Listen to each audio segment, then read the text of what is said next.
Hello students, in today's class we are going to see one interesting topic, that is mass energy equivalence.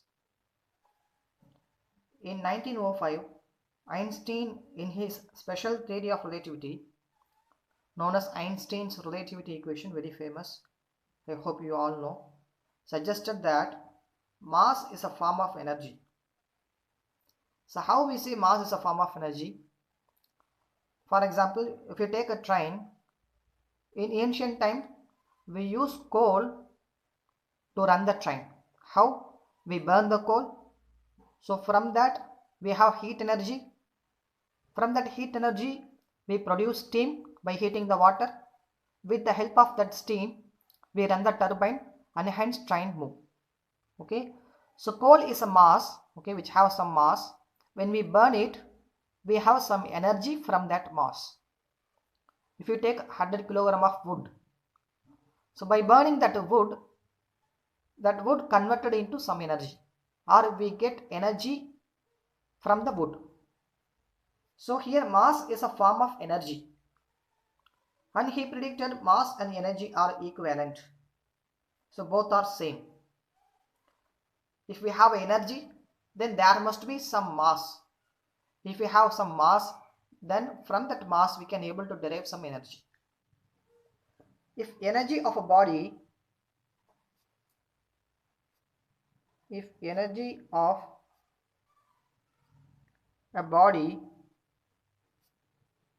is increased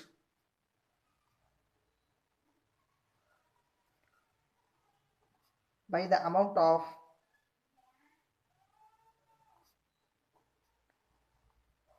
E, then its mass increased by M. So here we get equation M equal to E by C square. So this is the actual equation of Einstein's relativity theory, M equal to E by C square. So when the energy value increased, then mass also increased. If we have an object with more mass, we can get more energy from that object. Clear? So we have a question, a simple question. Which has more mass?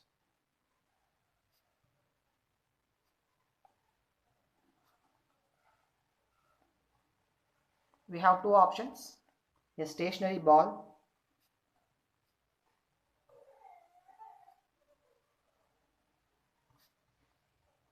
and a moving ball. We have a ball of same mass. Okay, in first condition the ball is at a rest position. In second condition the ball is moving. So which one has more mass? So we know the identical ball, but energy is different in both the cases. In one case the ball is at rest position, in another case the ball is moving.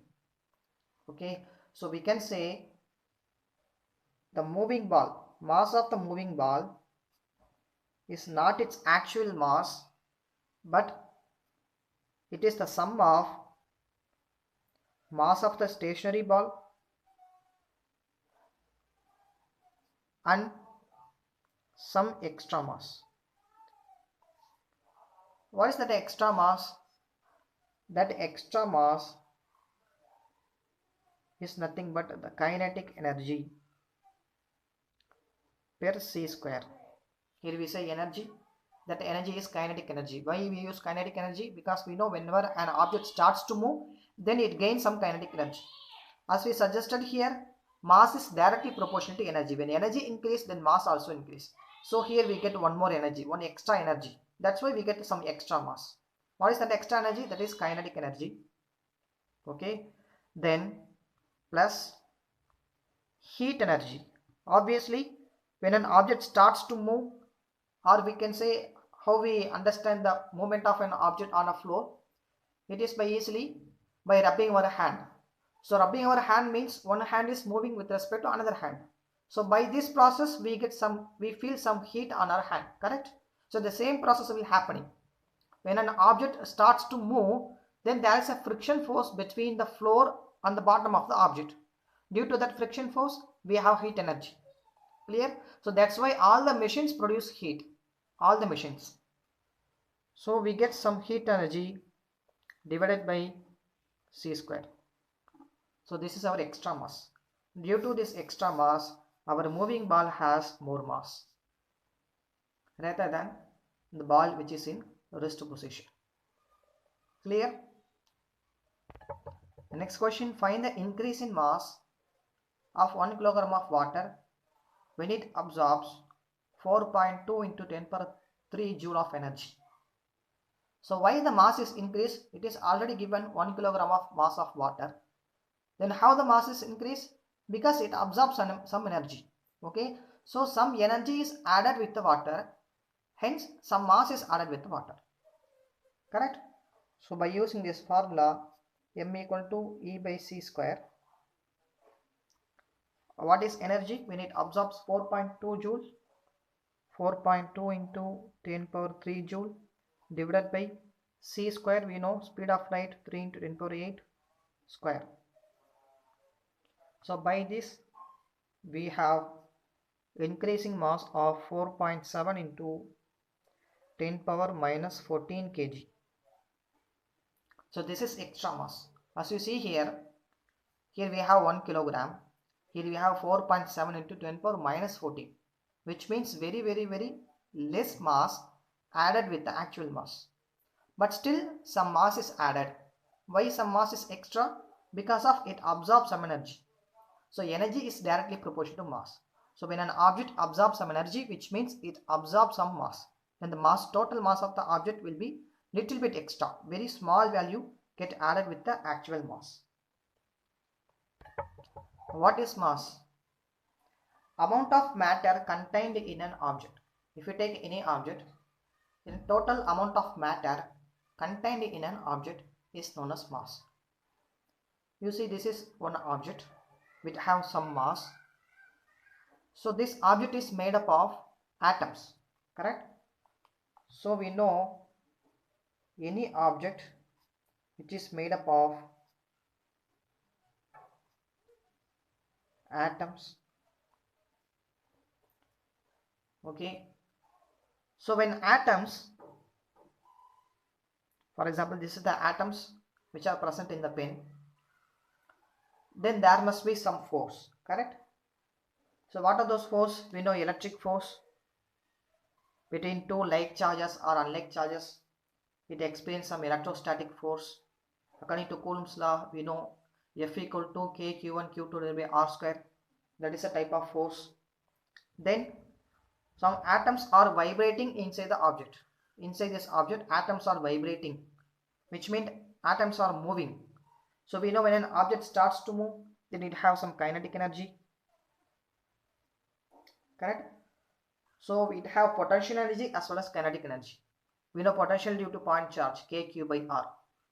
So when there is a force between two atoms, then there must be potential energy. So we have potential energy of an atom and kinetic energy of an atom. Clear?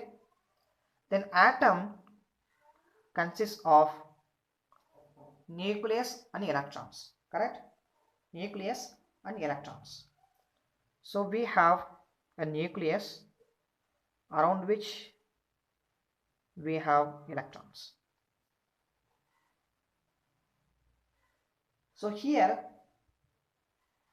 we have electrons which is revolving around the atom, around the positive charge, around the nucleus.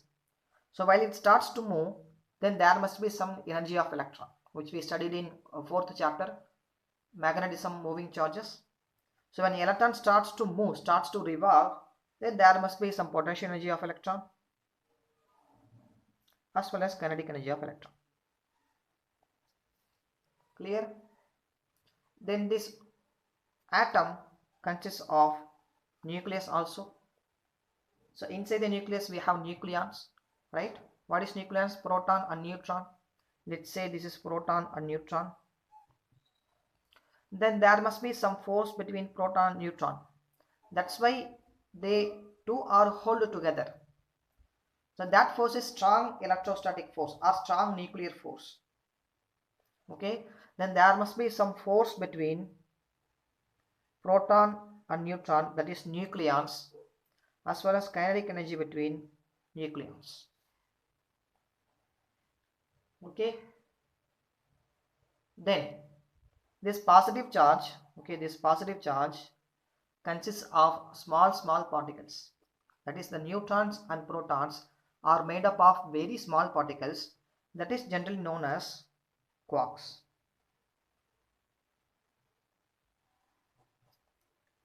Okay, so neutrons as well as proton made up of very small particles, that is known as quarks.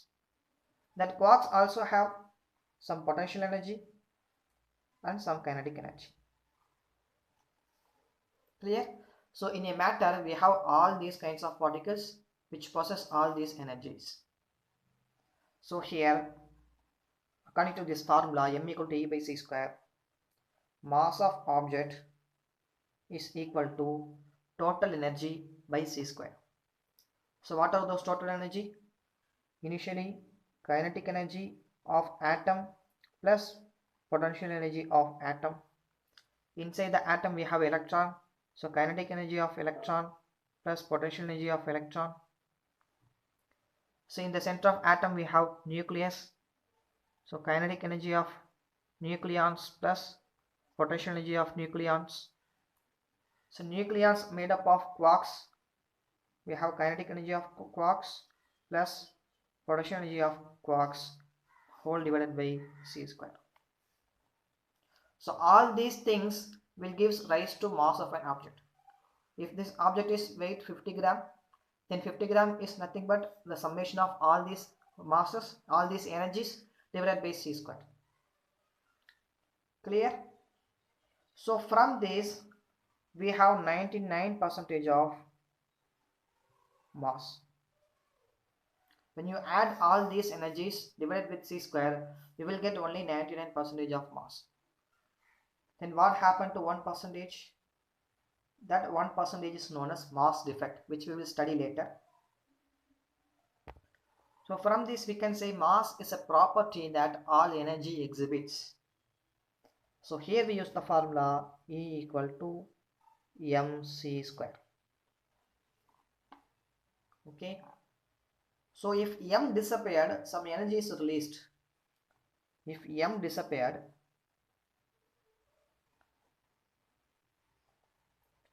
then some energy released.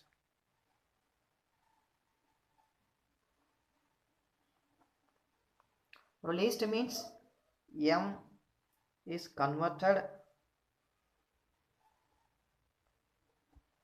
to some energy. As I said already, when you burn the coal, then we will get some energy from the heat. So that mass of the coal disappeared, which means we get energy from the mass of the coal. Next topic, mass defect. The mass of nucleus is less than the sum of mass of all the nucleons. Is less than the sum of mass of all the nucleons, making it. Sounds weird, right? Because we know nucleus is made up of nucleons. So if nucleus is 1 gram, then nucleons must be 1 gram. Correct? Because nucleus is made up of nucleons. But if nucleus is 1 gram, then nucleons is 1.1 gram. So the weight of the nucleus is less than the sum of the mass of the nucleons. Okay, so let's take, so these are nucleons, proton, neutron, proton. So all these particles called as nucleons. Correct? So these nucleons bound together to form a nucleus. The nucleus consists of proton, neutron, proton.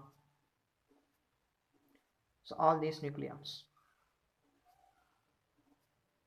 Okay, these 9 nucleons combined together to form a nucleus. Okay, so here the mass of nucleons, the mass of these 9 nucleons is greater than the mass of this nucleus. Why? These 9 nucleons are the reason for the making of this nucleus. Then the mass must be equal, mass must be same, but nucleons have slightly greater mass when compared with the nucleus. The reason is some mass disappears during the formation of nucleus. So when these 9 nucleons bound together, that process is making the nucleus. So while that process happening, some masses disappears, or we can say some energy released during the formation of nucleus. Okay, so energy released means mass released.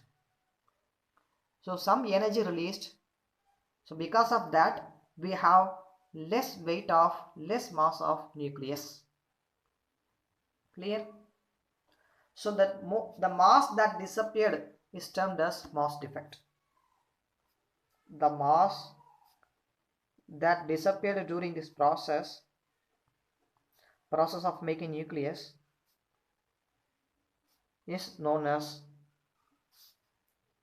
mass defect.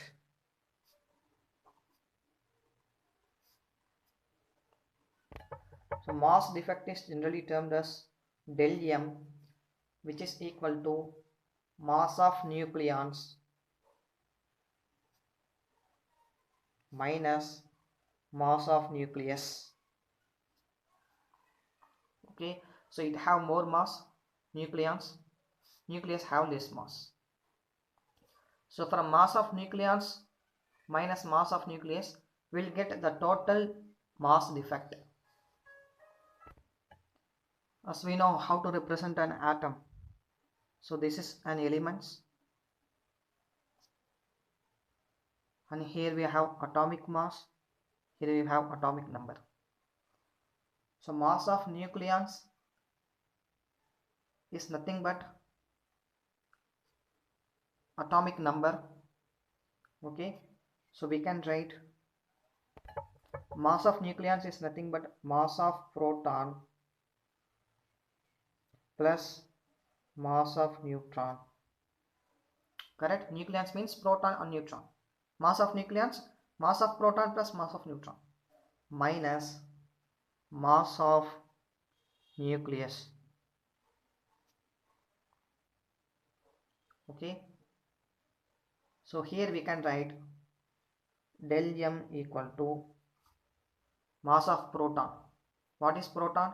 Proton is termed as Z, that is atomic number. Okay, so we can write ZMP. Atomic number is nothing but the number of protons which is present inside the nucleus. So ZMP plus mass of neutron. How to find neutron? We know A minus Z, correct? So the number of neutrons present in a nucleus can be found by this formula A minus Z, okay, which we studied in previous class. So by A minus Z we can able to find the number of neutrons. So mass of neutrons is nothing but A minus Z into mass, correct, minus mass of nucleus. Mass of nucleus is nothing but element, so that element is defined as X, mass of nucleus. So further we can write del m equal to, for a hydrogen atom we can write ZMH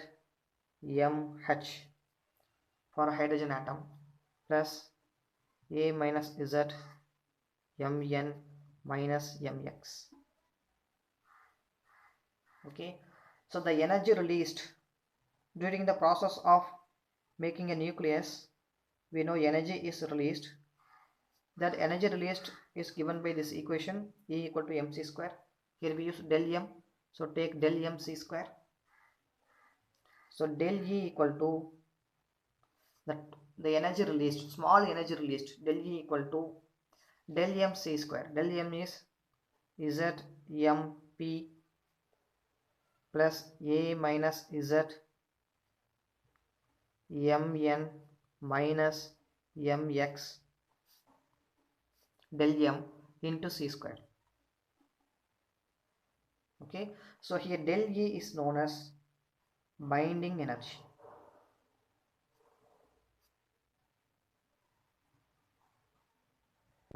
So binding energy means the amount of energy required to separate nucleons from nucleus. Or we can say the opposite term of this sentence. What is the opposite terms? The amount of energy required to bound nucleons to the nucleus.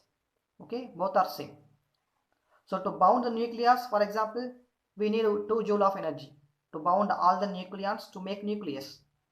From the nucleus, if I want to take all the nucleons separatively from the nucleus, then I have to spend 2 joules of energy. Correct? Both are same.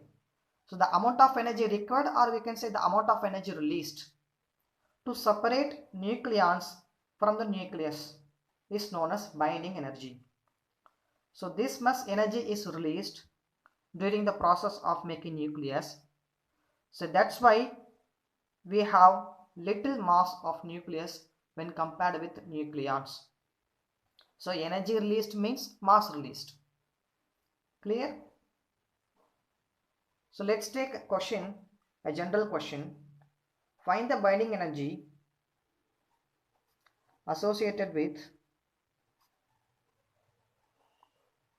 mass defect of 1 AMU.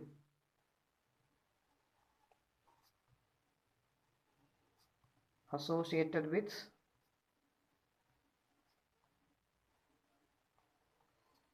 mass defect of 1 AMU.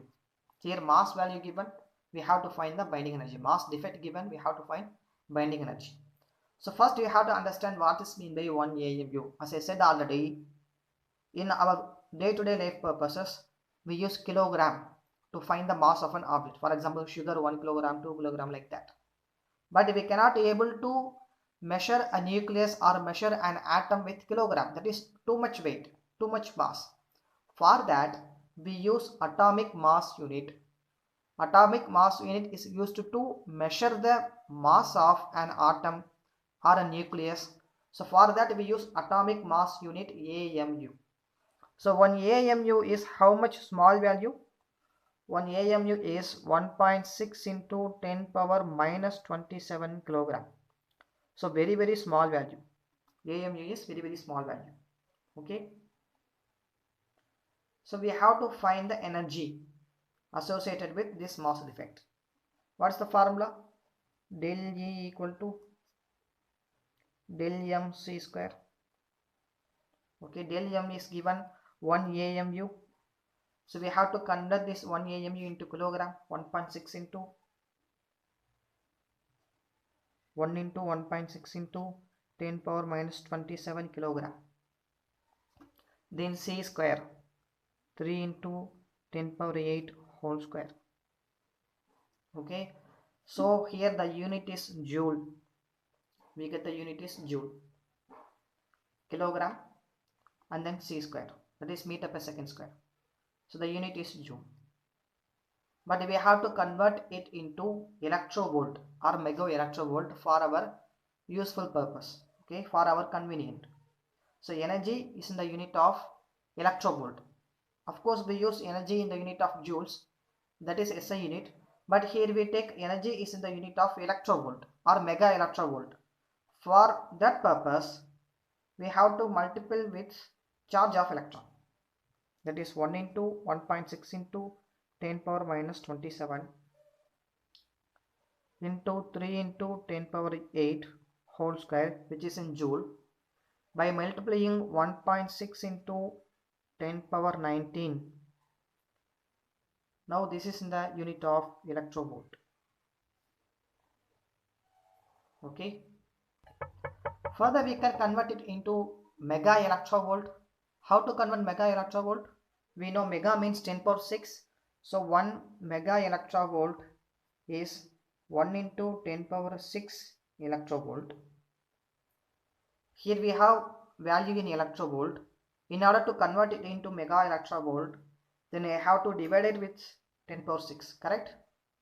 So 1 electro, from this equation I write 1 electrovolt is equal to 10 power 6 comes to left hand side of the equation, then it will become 10 power minus 6, correct? So 1 electrovolt is 10 power minus 6 mega electrovolt. So I have to multiply with 10 power minus 6, 1 into 1.6 into 10 power minus 27 into 3 into 10 power 8 whole square into 1.6 into 10 power 19 into 10 power minus 6 mega electrovolt. I am just converting the units only. Okay, so here we get the answer of 931.5 mega electrovolt. By calculating all this value, you will get del E as 931.5 mega electrovolt. Okay, for 1 AMU, for 1 AMU. So we can conclude that for 1 AMU, our del E is 931.5 mega electrovolt. Then for 2 AMU, simple, multiple with 2, 931.5 mega electrovolt. For 3 AMU, 3 into 931.5 mega electrovolt. For n AMU, okay, or del m AMU, AMU is nothing but mass. So for del m AMU, we don't know the amount of mass, okay, then we get del E equal to del m into 931.5 mega electrovolt. So in a shortcut, we use this formula del E equal to del m into 931.5 mega electrovolt, where del m is in AMU, not in kilogram. We simply use this formula directly. Okay, if the question is given as 1 AMU, then we simply put 1 into 931.5. The answer is 931.5 mega electrovolt. In the question it is given 3 AMU, we simply multiply with 3. But if the question is given 0.5 kilogram, then you have to convert kilogram into AMU, then only you can able to substitute the value here. Clear? Thank you.